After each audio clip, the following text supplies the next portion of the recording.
Desde el Centro de Noticias de Caracol Televisión en Bogotá, esto es Noticias Caracol Fin de Semana.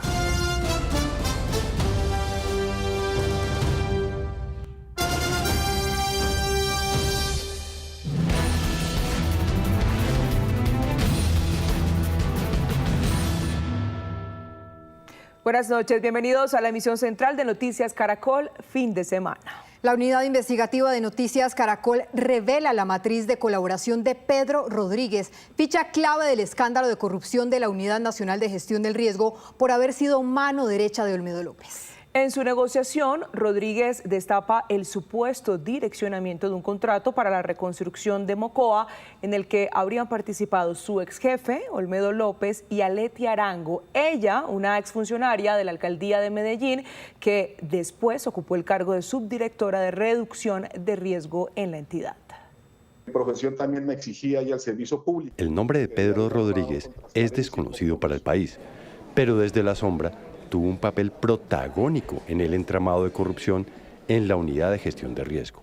Él fue asesor jurídico de la entidad y mano derecha de Olmedo López en el pago de coimas con dineros que debían estar destinados a la atención de las poblaciones más vulnerables del país. Así de contundente lo explicó Sneider Pinilla, uno de los testigos claves en este entramado de corrupción. Y el doctor Pedro Rodríguez se convierte en el asesor top. Les cuento una anécdota: no pasaba absolutamente nada para firma del director, el doctor Olmedo, sin la revisión del doctor Pedro Rodríguez. Nada, absolutamente nada se movía en esa dirección si no era por él. Lo que sí sé es que todo el mundo le tenía ahí pues miedo a Pedro, porque Pedro no dejaba que nadie se acercara al director. Desde la cárcel, Pedro Rodríguez inició una colaboración con la justicia y se comprometió a entregar información relevante en contra de 13 exfuncionarios y contratistas de la entidad. Durante este año en el que he estado privado de la libertad, el próximo 25 de septiembre, un juez de la República deberá decidir si avala o no la negociación. Asumir sus consecuencias y comprender el dolor que pudo haber causado.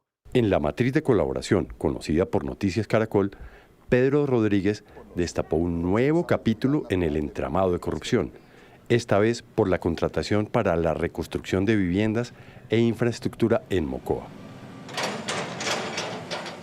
Una deuda con los damnificados que ningún gobierno ha podido saldar en 8 años y que ha tenido la lupa de todos los entes de control por líos de corrupción. Este gobierno tampoco fue la excepción, según se lee en el documento de colaboración de Pedro Rodríguez en poder de la Fiscalía. El proyecto de reconstrucción de Mocoa, destinado a la recuperación de la infraestructura y construcción de viviendas, tras la avalancha de 2017, estuvo marcado por direccionamientos contractuales y sobrecostos. Por este caso, Rodríguez se comprometió a ser testigo en contra de Olmedo López y de Aletia Arango, ex subdirectora de reducción de riesgos de la entidad, a quien señala de haber allanado el camino para que se pudieran entregar a dedo millonarios contratos para la reconstrucción de la capital del Putumayo. Aletia Arango, en su calidad de responsable de los procesos contractuales de la Unidad de Gestión de Riesgo, desempeñó un rol determinante en la planeación, validación y ejecución de los contratos para las obras de mitigación y construcción de viviendas en Mocoa. Tenía la responsabilidad de estructurar los documentos técnicos y jurídicos de estos contratos, siguiendo órdenes directas de Olmedo López. Aletia Arango fue nombrada por Olmedo López en la Unidad de Gestión de Riesgo tras haber ocupado 3 cargos estratégicos en la alcaldía de Medellín durante la administración de Daniel Quintero. Una vez en la Unidad de Gestión de Riesgo, Aletia Arango alcanzó a firmar contratos por $500 millones que pidieron ser investigados por Carlos Carrillo cuando recién llegó a la dirección de la entidad. De hecho, tras la radicación del escrito de acusación que hizo esta semana la Fiscalía en contra del hoy precandidato presidencial Daniel Quintero y otros exfuncionarios de su administración por un sonado caso de corrupción en Medellín, Carlos Carrillo trinó lo siguiente. También en ese selecto grupo está Aletia Carolina Arango, nada más y nada menos que la subdirectora de reducción de Olmedo López, la misma que le dio a dedo 100.000 millones en contratos a consorcios con participación de Caliza Arquitectos SAS. Según Pedro Rodríguez, tanto ella como Olmedo López modificaron varios convenios interadministrativos que tenían como propósito la ejecución de las obras de Mocoa, de modo que se permitiera la contratación a dedo de empresarios ya acordados. Dimos instrucciones. La financiación provino de convenios interadministrativos que fueron reformulados en la unidad de gestión de riesgo con el argumento de agilizar la ejecución del proyecto y permitir contrataciones directas. Una vez se hizo esta modificación, dice el documento, Olmedo López le habría dado instrucciones a Aletia Arango para direccionar un contrato para la construcción de casi 1.000 viviendas en el predio Sauces 2 al contratista Ramón España Gutiérrez, un desconocido arquitecto costeño con empresas de construcción en Itagüí. La matriz de colaboración dice textualmente que Rodríguez se compromete a ser testigo de las instrucciones previas de Olmedo López a Aletia Arango frente al direccionamiento del contrato para la construcción del proyecto de vivienda Sauces 2 a favor del grupo empresarial del contratista Ramón España. Las declaraciones de Pedro Rodríguez podrían ser la cuota inicial para destapar la verdadera participación de políticos de Itagüí en el entramado de corrupción de la unidad de gestión de riesgo. Noticias Caracol encontró que entre 2023 y 2024, Ramón España visitó 13 veces la unidad de gestión de riesgo para tener reuniones con altos funcionarios, entre ellos Olmedo López, Sneider Pinilla y la propia Aletia Arango. En 3 de estas visitas estuvo acompañado de Andrés Camilo González Giraldo, hermano de Daniel Esteban González Giraldo, hoy concejal de Itagüí y primo del senador conservador Carlos Andrés Trujillo, uno de los varones electorales de Antioquia. Una oportunidad para renacer y enmendar. En su colaboración con la justicia, Pedro Rodríguez declarará en contra de este contratista, Ramón España, de quien aseguró que no solo asistió a reuniones en Bogotá, sino también en Mocoa, en donde se discutieron los detalles del trámite contractual para las obras Sauces 2 y Sauces 5. Ramón España justificó su presencia en Mocoa bajo el argumento de verificar el terreno para la ejecución de las obras. En ese contexto, se organizó una cena con contratistas en la que se discutió su participación en el proyecto y se confirmaron los compromisos asumidos con Olmedo López. Según Rodríguez, funcionarios de la unidad de gestión de riesgo manifestaron sus dudas por la falta de idoneidad del contratista. A pesar de las advertencias, le fue designada la obra. La contratación de Ramón España seguía un patrón de favorecimiento dentro de la unidad de gestión de riesgo, en el que recursos públicos eran canalizados a contratistas previamente definidos por la dirección. La selección de España fue decisión directamente respaldada por Olmedo de Jesús López Martínez y su rol en la construcción de Mocoa se alineó con un esquema recurrente de direccionamientos de proyectos de alto valor dentro de la entidad. Rodríguez le aseguró a la justicia que quien estuvo a cargo de la viabilización jurídica de los negocios, la administración de los convenios y la asignación de los recursos de Mocoa fue el abogado Iván Alfredo Alfaro Gómez. Se trata de un conocido contratista de la unidad de gestión de riesgo que salió de la entidad en medio de cuestionamientos por haber sido abogado de Laura Ojeda, la esposa de Nicolás Petro. Además, se le señaló por buscar un contrato con la unidad de gestión de riesgo por 100 millones de pesos mensuales para una de las firmas con las que estaba relacionado. Su presencia fue clave en la distribución de recursos para la reconstrucción de Mocoa. Su rol consistía en coordinar y viabilizar la ejecución de contratos en el esquema que favorecía a contratistas previamente seleccionados. Este direccionamiento seguía un patrón en el cual se buscaba facilitar la contratación de proveedores específicos, asegurando beneficios económicos para la alta dirección de la unidad de gestión de riesgo a través de sobrecostos y acuerdos internos. Noticias Caracol buscó a la exfuncionaria Aletia Arango para conocer su versión sobre estas acusaciones, pero no obtuvimos respuesta. Ella no es la única que está en la colaboración de Pedro Rodríguez. El precandidato a la presidencia, Camilo Romero, también resultó salpicado. Justamente Pedro Rodríguez no solamente habló de hechos delictivos en la Unidad Nacional de Gestión del Riesgo, en su matriz de colaboración incluyó a su antiguo jefe Camilo Romero por las supuestas irregularidades en un millonario contrato en la época en que fue gobernador de Nariño. Uno de los primeros nombres que salió en el escándalo de la Unidad de Gestión de Riesgo fue el del hoy precandidato presidencial Camilo Romero. Los testigos claves del caso lo señalaron de ser el jefe político de varios funcionarios de la entidad enredados en el esquema de corrupción. De hecho, su cuota más visible fue el exasesor Pedro Rodríguez, como lo señaló en su momento Sneider Pinilla. Yo lo que sé es que Pedro es cuota del embajador de Colombia en Argentina, el doctor Camilo Romero. Y yo lo que también sé es que el doctor Olmedo López acompañó en varias campañas al doctor Camilo Romero cuando fue candidato al Senado. Esta cercanía entre Camilo Romero y Pedro Rodríguez no ha sido un secreto. Este último fue el jefe de la Oficina Jurídica de la Gobernación de Nariño durante la administración de Camilo Romero entre 2016 y 2019. En chats en poder de la Fiscalía quedó documentado también que la hoja de vida de Rodríguez llegó al entonces director de la Unidad de Gestión de Riesgo, Olmedo López, gracias al hoy precandidato presidencial. Sin embargo, a raíz del escándalo de corrupción, Pedro Rodríguez dejó de ser aliado de Camilo Romero para convertirse en el principal testigo en su contra.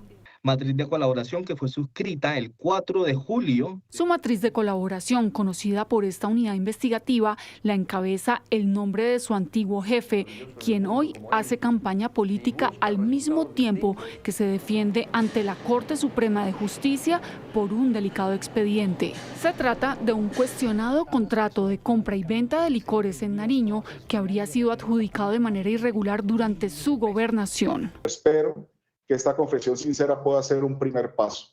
Pedro Rodríguez dice tener las claves para evidenciar cómo se habría torcido ese contrato para favorecer a unos particulares que hoy también rastrea la justicia. En su matriz de colaboración, Rodríguez se comprometió a revelar los entretelones de este negocio. Relatará las circunstancias de tiempo, modo y lugar en que, durante la campaña electoral a la gobernación de 2015, Camilo Romero recibió de Richard Portilla aportes económicos y en especie a cambio de asegurar y garantizar la adjudicación del contrato de compraventa de licores de Nariño. Richard Portilla, a quien se menciona en este documento, es un empresario pastuso que habría aportado a través de terceros a la campaña de Romero a la gobernación en el 2015. Camilo Gobernador. Según el testigo, también hizo entregas de dinero en efectivo y en especie, tales como poner a disposición vehículos para la campaña y otras contribuciones logísticas. Portilla aparece junto a Pedro Bastidas, otro empresario pastuso, como dueños de la empresa Organización de Licores de Nariño, OLN SAS, constituida el 5 de noviembre de 2015, tan solo unas semanas antes de que fuera adjudicado el millonario negocio del aguardiente Nariño. Portilla recibió un trato preferencial en el proceso de adjudicación del negocio de licores. Pedro Rodríguez señalará que esta operación representó para Portilla una ganancia superior a los 3.000 millones de pesos, obtenida mediante un esquema de favorecimiento diseñado desde el despacho del gobernador. Según la investigación de la Fiscalía, que será confirmada por Rodríguez en los estrados de la Corte, desde la gobernación de Romero se habría estructurado un esquema corrupto para garantizarle la adjudicación del contrato a la empresa OLN SAS. De hecho, la administración de Romero expidió entonces un decreto que le habría dado ventaja a esa firma. Informará sobre la urgencia de la publicación en la Gaceta de un decreto que ya conocían terceros. Se referirá a todo el fraude en la imprenta sobre la publicación del decreto. Pedro Rodríguez también acusó al entonces secretario de Hacienda de Nariño, Mario Fernando Benavides. Según Rodríguez, Benavides se prestó para publicar el decreto cuestionado, presuntamente acatando órdenes de Camilo Romero. Mario Benavides asumió como gobernador encargado durante la expedición del decreto 364 de 2016. Benavides expresó su desacuerdo con la adjudicación, pero manifestó que acataría las instrucciones de Camilo Romero. Benavides solicitó que se le garantizara respaldo jurídico para evitar consecuencias legales por su participación en la firma del decreto que materializó. No existe ninguna responsabilidad en mi caso y en mi actuar. Pedro Rodríguez también confirmó la participación de Andrés Arango Romero, un primo del exgobernador Camilo Romero, a quien le habría sido delegada la coordinación de estos pactos ilícitos con los empresarios pastusos. Andrés Felipe Arango, a pesar de no ostentar cargo oficial en el ente territorial, actuó como enlace directo del gobernador con Richard Portilla, con el propósito de materializar el acuerdo pactado por estos en la campaña, esto es, la adjudicación del negocio jurídico. Pedro Rodríguez, uno de los principales protagonistas de este escándalo de corrupción, firmó un preacuerdo y un principio de oportunidad con la Fiscalía que hoy evalúa un juez de Bogotá. Pido perdón a quienes se sintieron defraudados, a quienes creyeron en mí y encontraron una decepción. El pasado 16 de mayo fue condenado por falsedad en documento público por el contrato de los licores de Nariño. También recibió una pena de 4 años y 10 meses por concierto para delinquir y peculado por apropiación dentro del caso de la Unidad de Gestión de Riesgo.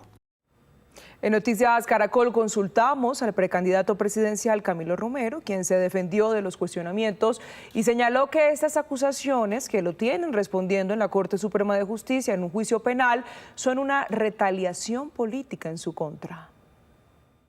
El señor Pedro Rodríguez ya ha presentado una matriz de colaboración. Queda absolutamente claro que no me mete en nada de la unidad, no tiene cómo. Como tampoco lo ha hecho Olmedo, Schneider, el propio El Pastuso, enemigo público mío. Esta es parte de la defensa del precandidato presidencial Camilo Romero frente a los señalamientos que hizo en su contra Pedro Rodríguez. De acuerdo con Romero, el caso por el que hoy responde en juicio en la Corte Suprema de Justicia lleva varios años y es producto, según él, de una persecución política en su contra. Llevan 8 años de un proceso inventado desde las épocas del nefasto Néstor Humberto Martínez, que se tomó la Fiscalía como un aparato criminal para perseguir opositores políticos. Desde esa época no han encontrado una sola prueba. Durante 8 años el país no conoce nada, ni una prueba en contra de Camilo Romero. Y ahora pretenden utilizar al señor Pedro Rodríguez como un supuesto testigo mío oído, sin una sola prueba, un testigo de oídas. Y lo más grave de todo es que ya revelamos, con mi defensa, un audio en la que el propio señor Pedro dice que Camilo Romero, como es obvio, no tiene nada que ver ni en la Unidad Nacional de Gestión de Riesgos ni en el caso de licores. El audio al que se refiere Camilo Romero será presentado por su defensa en el juicio que se adelanta ante la Corte. En este se escucha a Pedro Rodríguez afirmar que no ha recibido instrucciones de cometer acciones ilegales de parte de Camilo Romero.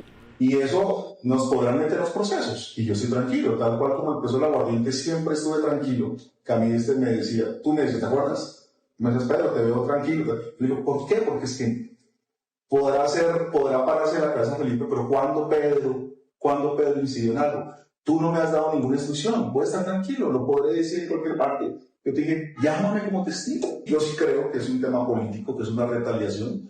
Yo estoy completamente seguro. Y el país va a empezar a conocer lo que ha sido este proceso en mi contra. Un lawfare se conoce a nivel global.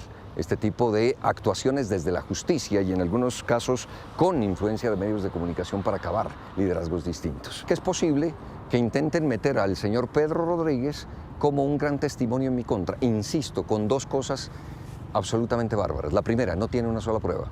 Y la segunda es que el propio señor ya dio unas declaraciones diciendo que yo no tengo nada que ver. Es decir, cambió de opinión. El fondo de todo esto es ¿por qué? Y la pregunta es, ¿la justicia se va a prestar para eso?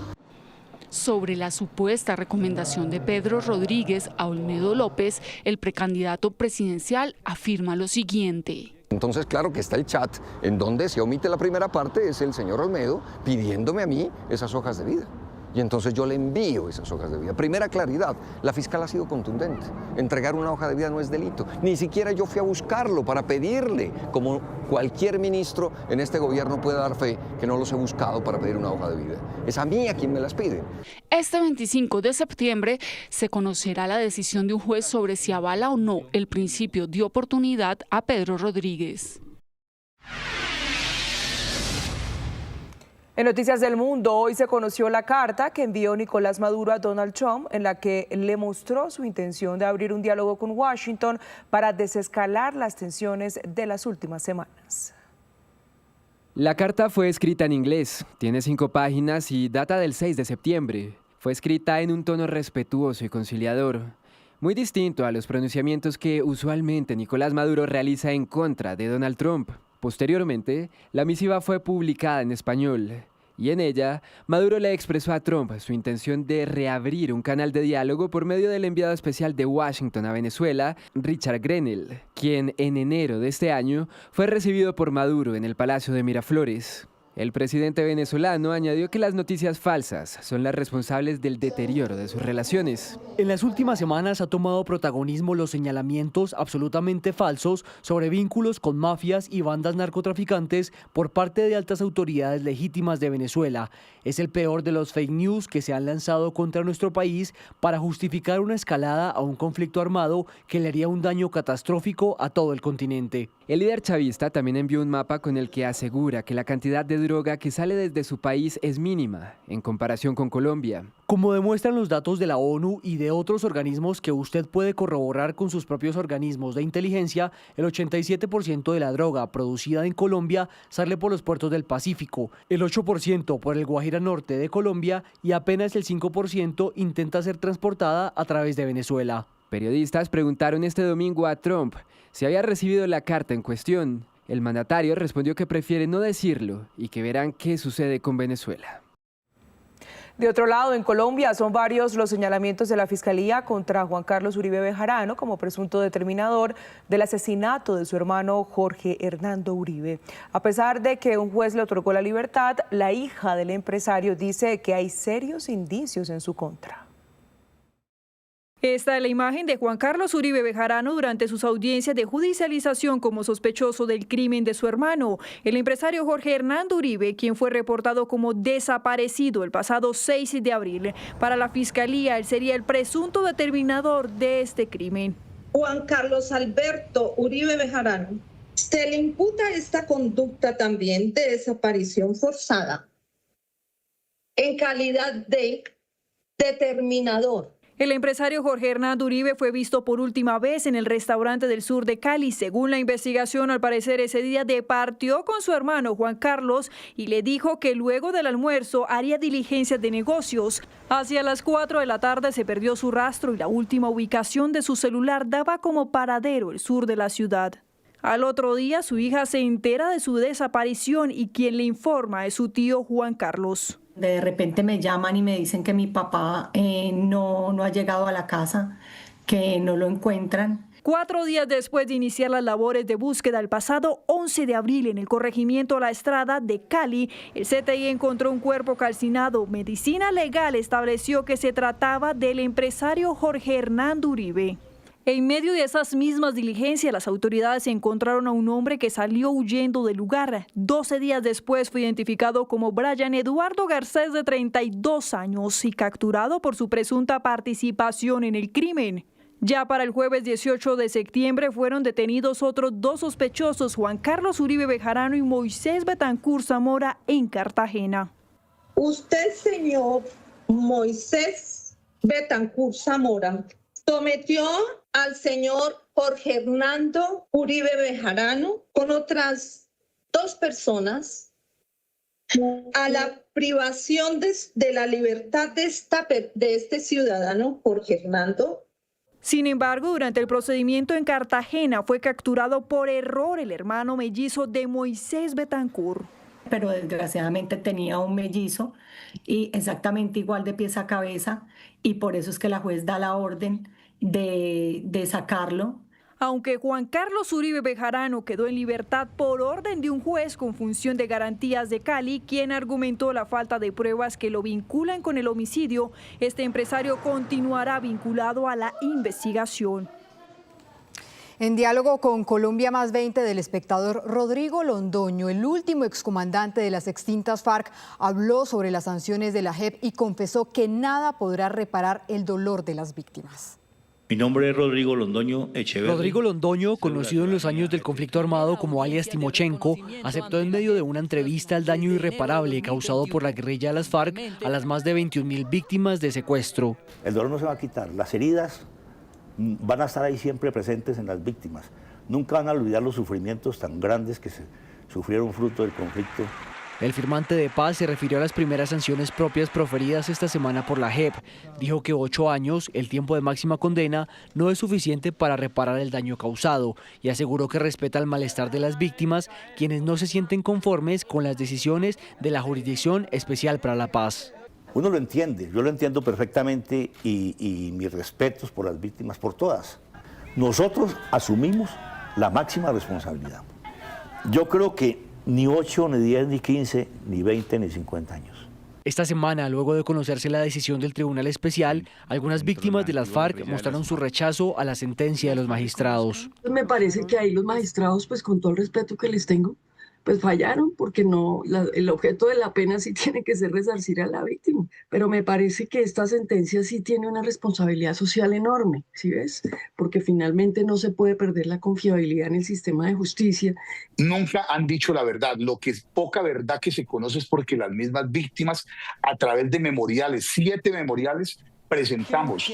Aseguran que uno de los propósitos del acuerdo de paz era precisamente la no repetición y lamentaron que el secuestro sea un flagelo que sigue latente en el país.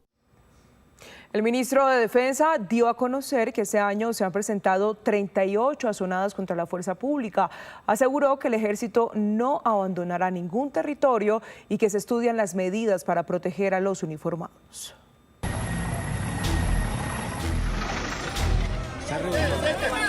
Este fin de semana se presentaron 2 azonadas. En La Plata, Huila, 64 militares fueron secuestrados por más de 500 personas. Y en la Macarena Meta, la Guardia Campesina frustró la captura de un cabecilla de las disidencias lideradas por Iván Mordisco. Este criminal escapó. Las personas que cometieron ese delito impidieron la captura y prácticamente le permitieron que saliera, se volara.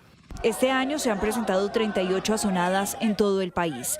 El ministro de Defensa, Pedro Sánchez, explica que las comunidades son amenazadas por los grupos armados y por miedo siguen sus órdenes.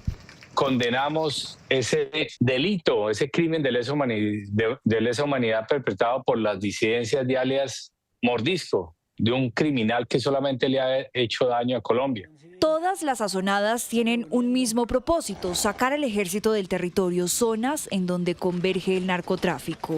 Cuando estas personas que cometieron estos delitos atacan a la fuerza pública y la sacan de allá, lo único que están haciendo es abriéndole el paso a los criminales. Ante estos constantes ataques, el ministro afirmó que ya están en marcha varias estrategias. Somos conscientes que tenemos derecho a la legítima defensa y que si no permite la población o esas personas que actuemos contra el crimen, pues es imposible protegerlos. Asegura que los civiles que participan tienen que responder ante la justicia. Si esos crímenes llegan a ocurrir, estas personas que cometieron este delito son de alguna manera coautoras con ello. Con violaciones al derecho internacional humanitario, los grupos armados han impedido la función constitucional de los militares, secuestrándolos, maltratándolos y en algunas ocasiones hasta quitándoles la vida. 7:46 p.m. Gracias por continuar con nosotros. Cientos de mercenarios colombianos son los protagonistas de un fuerte enfrentamiento diplomático entre Sudán y Emiratos Árabes Unidos. Naciones Unidas investiga nuevas evidencias de la presunta participación de los emiratíes en el patrocinio de los exmilitares que participan de una de las peores guerras del mundo.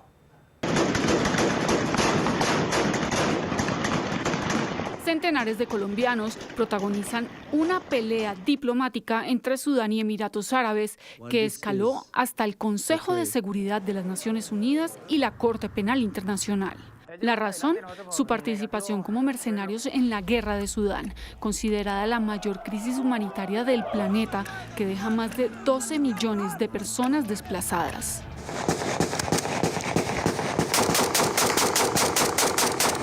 Los colombianos son reclutados para unirse a las Fuerzas de Apoyo Rápido, o FARC, una facción paramilitar que desde hace 2 años está en una guerra civil contra el régimen militar que gobierna ese país.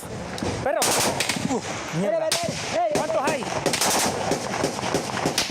Detrás del envío de los exmilitares colombianos está el coronel retirado del ejército Álvaro Quijano, quien, según evidencias en Poder de Noticias Caracol, actúa en sociedad con la empresa Global Security Service Group, con sede en los Emiratos Árabes Unidos.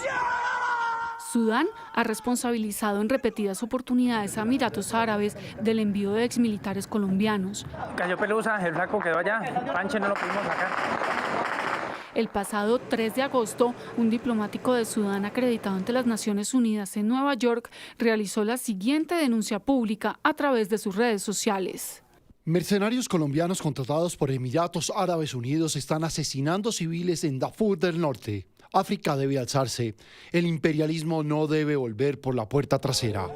Un día después, el Ministerio de Asuntos Exteriores de Sudán publicó este fuerte comunicado. El gobierno de Sudán posee pruebas y documentación irrefutables que confirman la participación de mercenarios de la República de Colombia y de algunos países vecinos, patrocinados y financiados por las autoridades de Abu Dhabi. El último episodio ocurrió el 5 de septiembre, cuando Al-Harid Idris Al-Harid Mohammad, representante permanente de Sudán ante las Naciones Unidas, radicó esta denuncia ante el Consejo de Seguridad, con nuevas evidencias en contra de Emiratos Árabes. Es evidente que los Emiratos Árabes Unidos, como principal protagonista de este despliegue, están decididos a continuar con la matanza en serie de civiles sudaneses por todos los medios posibles. Dicha conducta, financiar, equipar y apoyar operativamente a mercenarios extranjeros que cometen atrocidades, expone a los Emiratos Árabes Unidos a una responsabilidad legal directa por actos internacionalmente ilícitos, incluidos el genocidio y los crímenes de lesa humanidad. En el informe al Consejo de Seguridad de la ONU, Sudán hace énfasis en decenas de reportes de vuelos provenientes de Emiratos Árabes en los que habrían sido trasladados cientos de mercenarios colombianos a Sudán. Las autoridades sudanesas han confirmado que entre noviembre de 2024 y febrero de 2025, no menos de 248 vuelos, con un total de 15.268 horas de vuelos, fueron operadas por aeronaves fletadas por los Emiratos Árabes Unidos para introducir de contrabando mercenarios, armas y equipo militar en territorio sudanés. El papel de los colombianos en esta guerra es atroz, según el reporte de Sudán.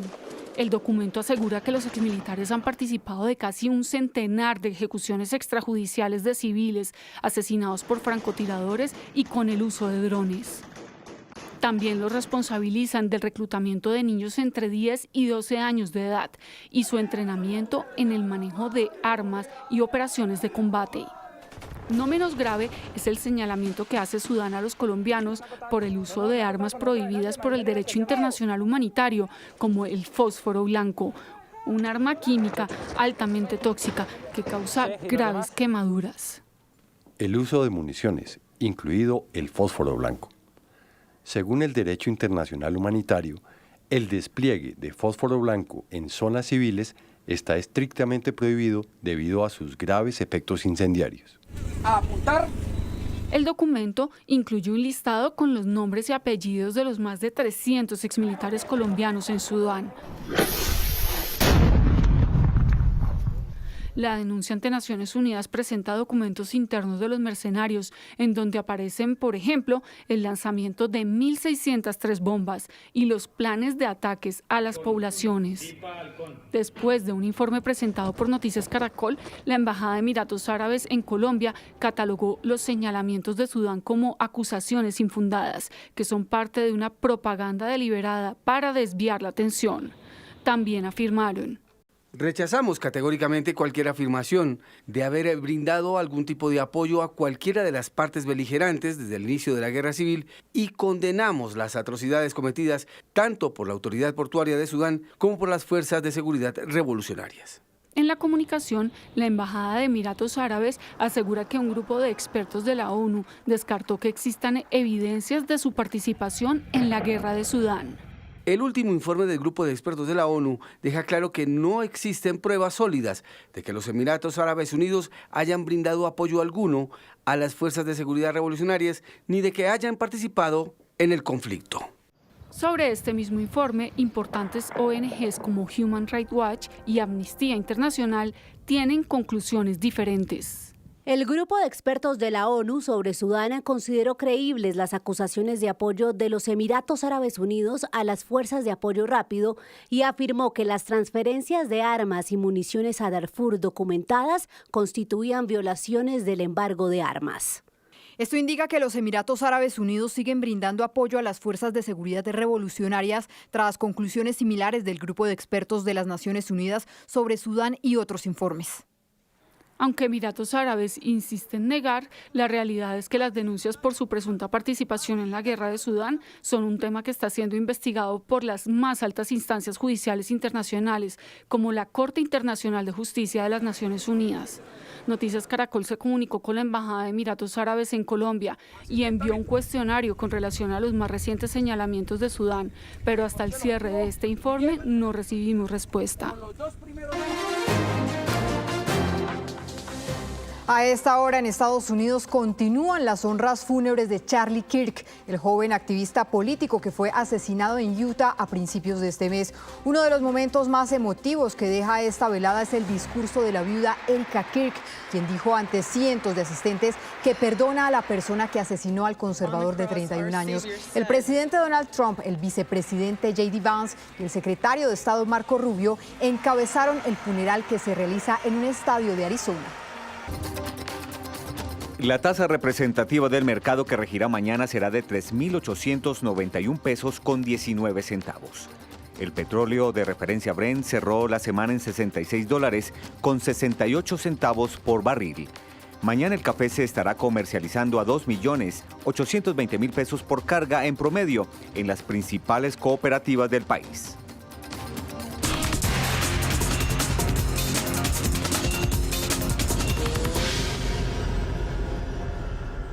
En Bogotá, por el exceso de ruido, se registran más de 1.000 quejas diarias a la línea de la policía. ¿Qué dice la normativa y qué controles son obligatorios? Informe especial. Así se escucha Bogotá.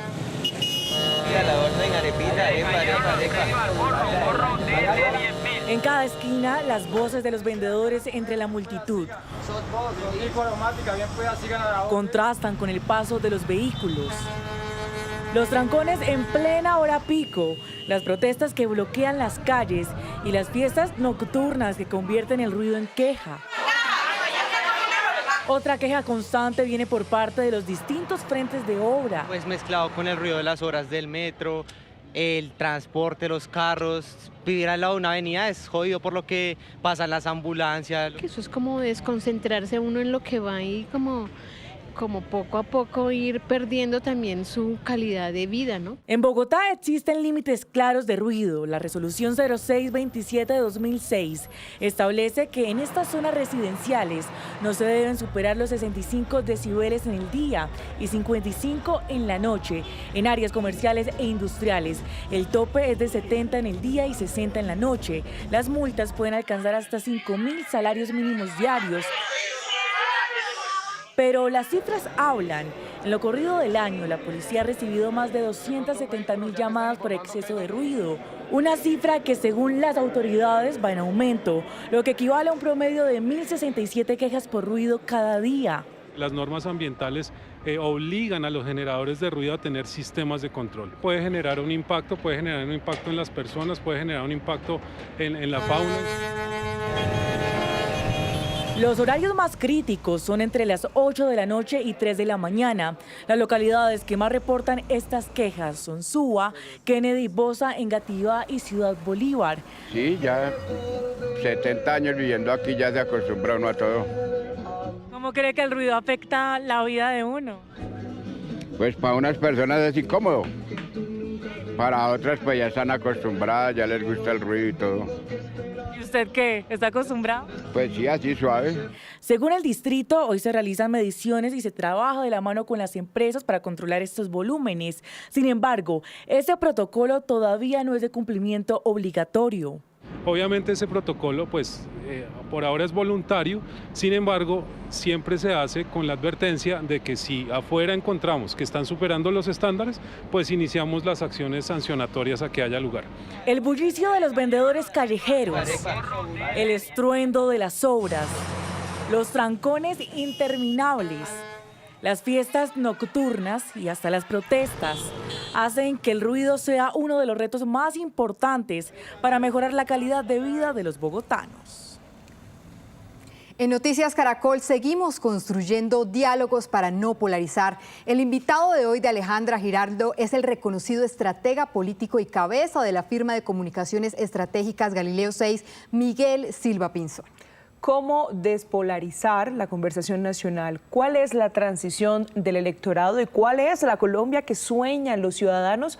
Son algunos de los abordajes de este diálogo. Miguel Silva Pinzón es abogado y filósofo de la Universidad de los Andes. Ha dirigido diferentes medios de comunicación. Fue secretario general de la presidencia de César Gaviria Trujillo y ha participado en diferentes campañas de líderes políticos de América Latina. Miguel Silva Pinzón, es un gusto tenerlo en este espacio de diálogos para no polarizar. Muchas gracias por aceptar la invitación. Gracias a ti, Alejandra. Qué rico estar aquí. Comencemos por una pregunta que ha sido transversal a todos estos diálogos y es esa visión que tiene usted de país en este momento. ¿Cómo lo siente y cómo lo ve? Bueno, uno es como lo veo yo y otro es como hemos visto a través de los estudios que lo ve la gente. Y es un poco distinto, digamos. En los estudios se ve mucho desconsuelo. Yo soy un optimista por formación. He visto este país en momentos horribles. A mí me tocó la campaña del año 89-90 y después el gobierno Gaviria, y esa época fue realmente aterradora y sombría. Y sin embargo, Colombia tiene una capacidad increíble de salir adelante. Los colombianos tenemos una capacidad maravillosa de echar para adelante. Y si tú ves lo que está pasando en las ciudades, el fenómeno político que hay en las ciudades, que es increíble y a mí me llena de ilusión porque tienes todas las capitales de Colombia funcionando, tienes el país hecho pedazos y hay mucho pesimismo y mucha sensación, mucha gente con ganas de irse del país, pero cuando si uno mira ciertas cosas, si uno mira las familias, si uno mira la gente trabajando, si uno mira las empresas, si uno mira las ciudades capitales, uno no puede sino tener esperanza. Dicen que el peor escenario no lo conocemos, y no porque el peor escenario sería perder la esperanza en el país. Total. No hemos llegado ahí. Total, fíjate, yo cuando veo a los alcaldes realmente me parece que tienen como son una fuente de esperanza por muchas razones. La primera es que en octubre del 23, todas las ciudades capitales las perdió la izquierda y las ganó el centro. ¿Cómo las ganó el centro? Con unos tipos moderados, relativamente aburridos, serios, que no tenían una guerra ideológica contra nadie, que no tenían una pelea contra nadie y que lo que tenían era propuestas concretas para mejorar la vida de la gente. Y ganaron las elecciones. Entonces no es necesariamente cierto que los que más gritan ganan las elecciones. Cuando uno hace estudios profundos, y nosotros hemos hecho ya 2 olas de estudios, uno en el 23 y 24 y uno ahora en el 25, por un lado muestran gran desconsuelo, muestran una gran desilusión con lo que está ocurriendo en el país, muestran una preocupación muy grande con los temas de seguridad ciudadana y con los temas de pérdida del control del territorio. Y cuando preguntas si para tener un mejor destino hay que irse del país, pues 3 de cada 10 te dicen que sí y 5 de cada 10 jóvenes. Eso es terrible, pero en el último estudio hicimos un ejercicio y le dijimos a la gente en el SenseMaker, imagínense que Colombia salió adelante, ¿cómo es Colombia la que salió adelante? Y después le decimos, ¿qué está ocurriendo ahora que le hace a usted pensar que podríamos salir adelante, como dice esta historia que usted nos ha contado? Y es increíble, la gente, el 88% de la gente, después le pregunta uno a la gente, oiga, ¿usted cree que es posible eso? El 88% de la gente dice, sí, yo creo que es posible. Entonces, pues hay muchas razones para tener esperanza. ¿Y qué pasa con ese capital que tiene puesto su corazón en la esperanza y en el optimismo? ¿Dónde están? Porque sí existe en el aire, en el ambiente, una desazón tremenda. Sí. Bueno, hay muchas maneras de ver esto. Lo primero es, el mundo de las redes es un mundo muy particular. No es todo el mundo. Un exguerrillero de El Salvador que trabajó en los temas de paz decía que Twitter es la comentocracia. Es decir, es un grupo pequeñito de gente, una pequeña élite de comentócratas, digamos, que se repudian y se insultan los unos a los otros, pero en realidad X no representa un gran universo. Entonces, si uno mide el mundo solo por las redes, uno dice, uy, Dios mío, esto es el horror. Pero las redes son, como lo ha dicho Felipe Zuleta, cloacas. el mundo no está en las redes solamente, el mundo está en la calle. Y cuando uno habla con la gente en la calle, la gente tiene visiones muy distintas a las redes.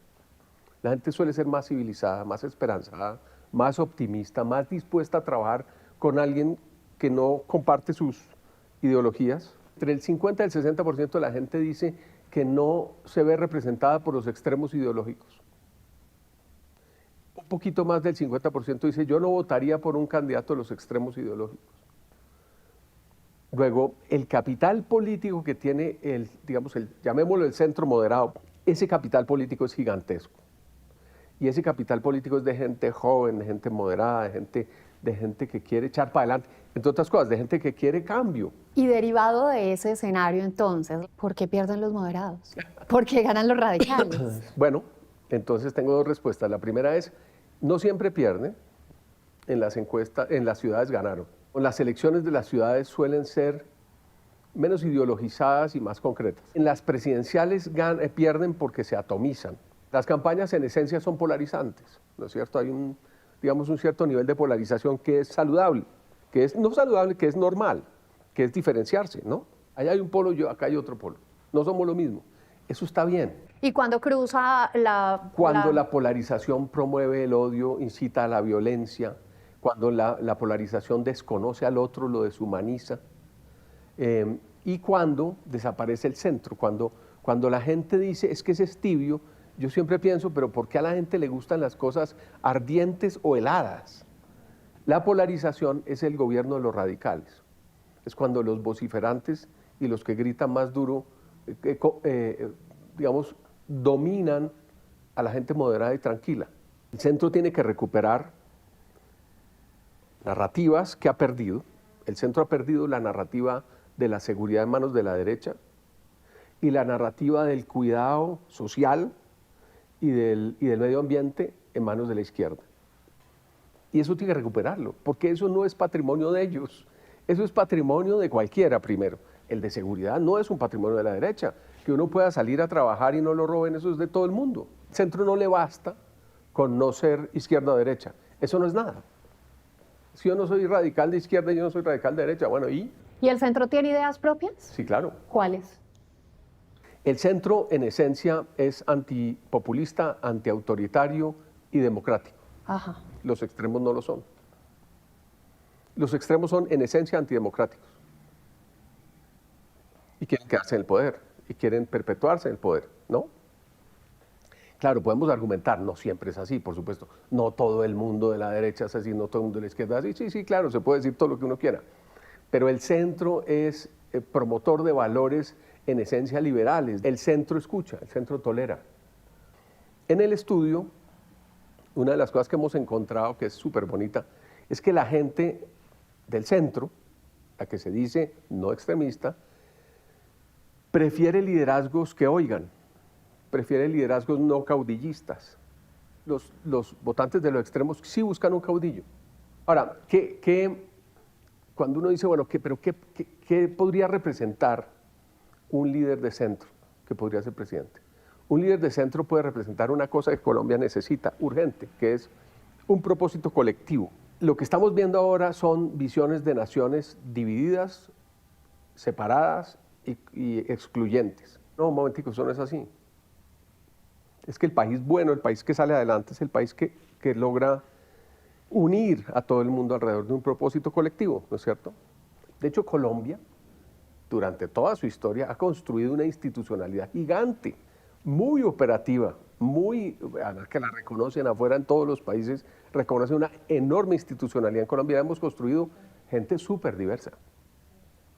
La Constitución del 91 fue construida por una tercera parte de exguerrilleros del M-19, una tercera parte de conservadores liderados por Álvaro Gómez, que era recontraconservador, y una tercera parte de liberales liderados por Horacio Serpa, que era un liberal de Racamandaca.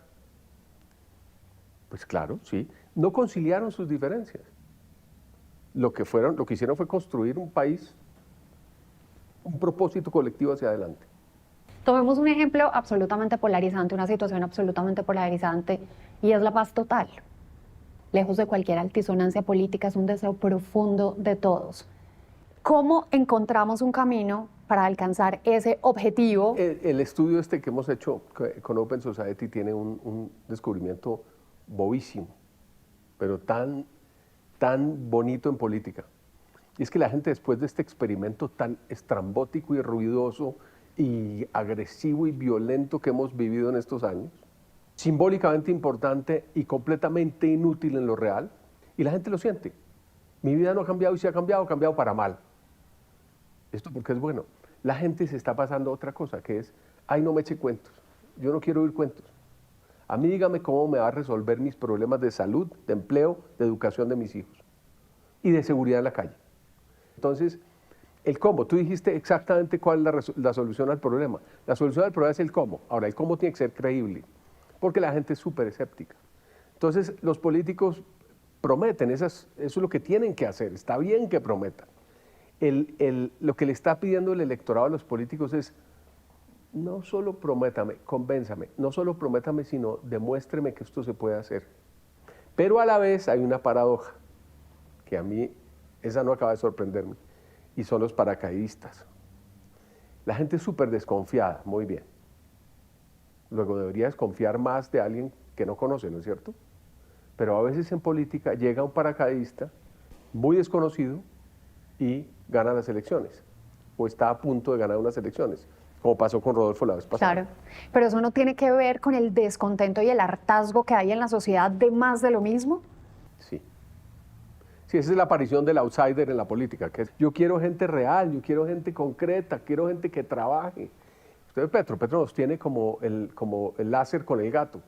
Un día es que la segunda lengua debe ser el no sé qué, el otro día es que vamos a construir la estatua de la libertad no sé dónde, y todo el mundo siguiendo el láser como los gatos. El lásercito no le cambia la vida a la gente.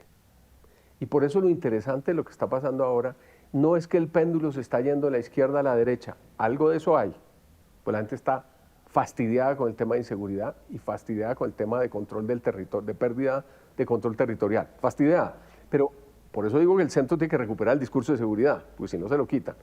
Algo de péndulo hacia la derecha hay, sí, pero hay otro péndulo que es mucho más potente, que es el péndulo de los incompetentes a los competentes, de los que no saben hacer cosas y solo hablan, a los que hacen cosas y hablan menos, de la gente que pelea todo el tiempo con los demás y divide entre ellos y nosotros, y la gente que está diciendo, solo somos nosotros, no son ustedes y nosotros, no, somos todos nosotros.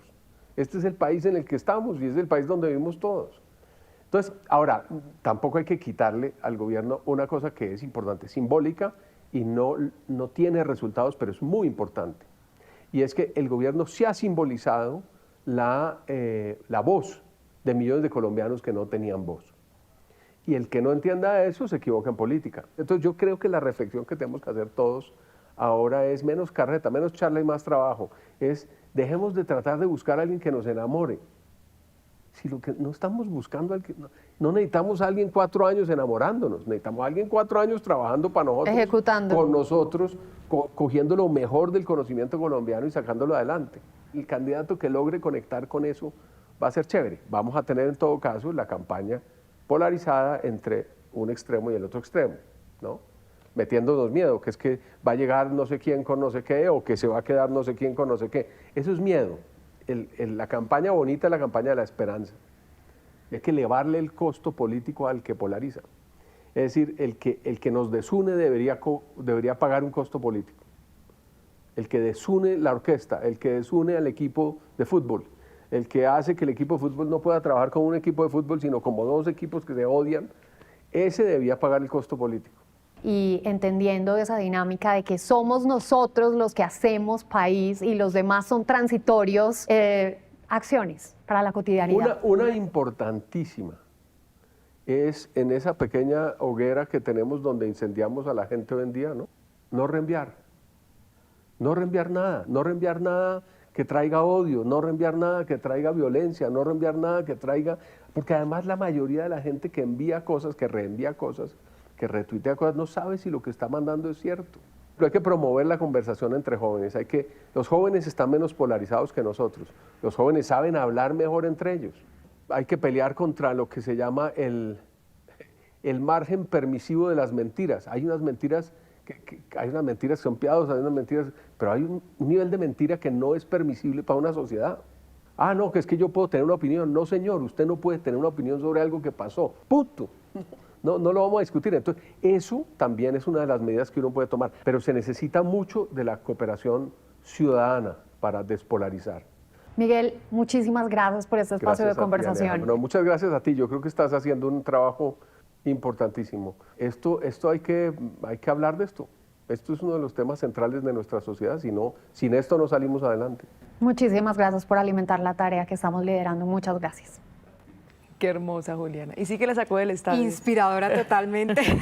Bueno, y así terminamos. Esas fueron las noticias. Nos vemos a las 5:30 de la mañana en nuestra primera edición informativa. Ya vienen los informantes. Recuerden, somos Noticias Caracol. Primero la gente. Feliz noche.